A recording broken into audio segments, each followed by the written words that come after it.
दोस्तों, बाबर आजम पर हैरेसमेंट का केस है पाकिस्तान में। 2020 में हमीज़ा मुख्तार नामी एक खातून ने प्रेस कॉन्फ्रेंस की थी। उन्होंने ये कहा था कि भाई बचपन से मेरा बाबर आजम के साथ रिलेशनशिप है और बाबर आजम ने उनको शादी की कमिटमेंट की हुई थी कि भाई मैं शादी आपसे ही करूँगा। लेकिन अब जो है बाबर आजम ना मुझसे बात करते हैं और कुछ और हरबों से मुझे धमकियाँ भी देते हैं, यानी कुछ और तरीक़ों से मुझे हरासा भी कर रहे हैं। ये प्रेस कॉन्फ्रेंस की थी हमीज़ा मुख्तार ने 2020 के अंदर। उसके बाद सेशन कोर्ट ने जो है हुक्म दिया था एफआईए को,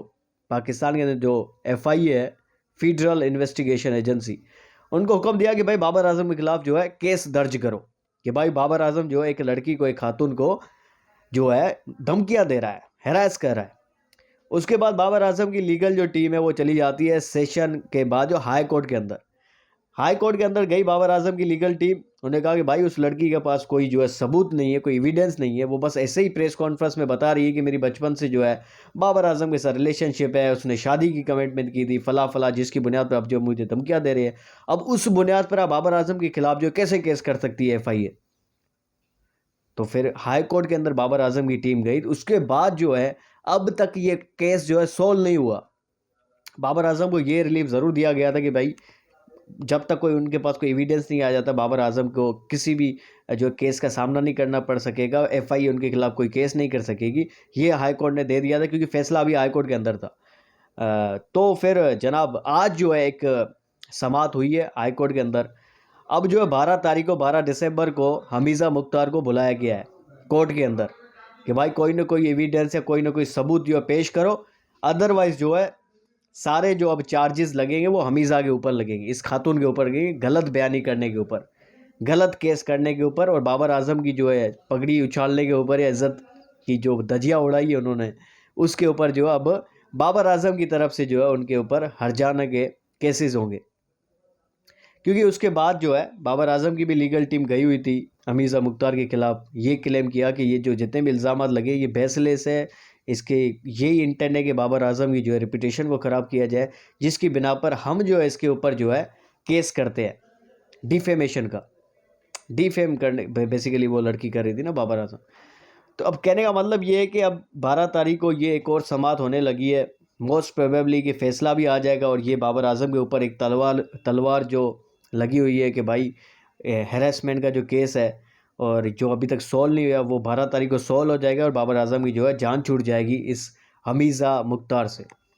जो कि क्लेम करती थी कि बचपन से मेरा बाबर आजम के साथ रिलेशनशिप था। हमने जो है शादी की जो है तैयारियां कर दी थी, उन्होंने मेरे साथ कमिटमेंट की थी, लेकिन अब जो है मुझसे बात करने के लिए तैयार नहीं, क्योंकि अब वो बड़े सुपरस्टार बन चुके हैं, क्रिकेटर बन चुके हैं, तो अब जो है मुझसे बात करने के लिए तैयार नहीं है। और कोई तस्वीर भी एक आई थी बाबर आजम के साथ, कह रहे थे कि वो एक फेक तस्वीर थी, वो एआई के थ्रू बनाई गई थी, लेकिन जो है एक तस्वीर भी आई थी, वायरल हुई थी बड़ी, इनके साथ ही बाबर आजम की, और इनके साथ थी या किसी और के साथ ही, बहरहाल ये तो ये क्लेम करती है कि मेरा जो है रिलेशनशिप था बाबर आजम के साथ बचपन से और शादी की भी कमेंट में की थी। अब जो है बल्कि वो शादी तो नहीं कर रहे लेकिन धमकियां दे रहे हैं मुख्तलिफ लोगों से या मुख्तलिफ चीज़ों से। तो अब जो है इनके पास कोई सबूत तो है नहीं हमीज़ा खातून के पास, वो सिर्फ बाबर आजम की कोई कुछ लोग होते हैं बाबर आजम के खिलाफ, कुछ लोग थे शायद जो मुखालिफ थे, वो इस खातून का इस्तेमाल करके डिफेम करना चाह रहे थे बाबर आजम को, लेकिन हुआ ही नहीं वो कामयाब इस चीज़ के में। उल्टा जो उनके गले पड़ने वाली है, क्योंकि अब जो है 12 तारीख को ये केस सारा जो हमीज़ा खातून के खिलाफ चला जाएगा और फिर जो हो सकता है बहुत सारे लाखों करोड़ों जो है इनको ही देने पड़े बाबर आजम को, क्योंकि कहीं ना कहीं इससे बाबर आजम की ब्रांड में थोड़ी बहुत तो कमी हुई थी उस वक्त, जब लोगों ने कहा कि हो सकता है ये सच हो सकता है बाबर आजम इनको हैरेस कर रहे हो। और अब जो है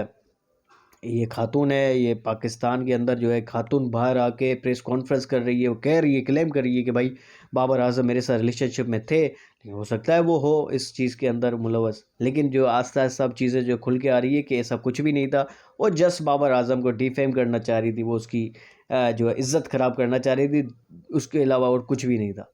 तो अब जो है बाबर आजम की लीगल टीम ने उल्टा इनके ऊपर ही केस कर दिया है कि भाई डिफेमेशन का, कि बाबर आजम के खिलाफ जितने भी इसने बेबुनियाद जो इल्ज़ाम लगाए हैं उसकी बुनियाद पर जो हम इनके ऊपर केस कर रहे हैं। क्योंकि वैसे तो फिर कल कोई किसी के ऊपर भी कोई भी प्रेस कॉन्फ्रेंस करके उसकी डिफेम कर सकता है, उसको जो है इज़्ज़त ख़राब कर सकता है, उसकी जो है बेइज़्ज़त कर सकता है, उसकी मार्केट में वैल्यू ख़राब कर सकता है। ऐसे तो कोई भी कल के उठ के कर सकता है। तो ये एक अच्छी चीज़ है। अच्छी बात ये है कि 12 तारीख को अब जो है 12 दिसंबर को ये केस का इख्तिताम होने लगा है और फिर जो है बाबर आज़म के ऊपर जो एक धब्बा लगा हुआ था, ये केस एक दाग था बाबर आज़म की कैरियर के ऊपर कि भाई उन्होंने एक लड़की को हैरास किया है, वो कहीं न कहीं जो है ख़त्म हो जाएगा होपफुली।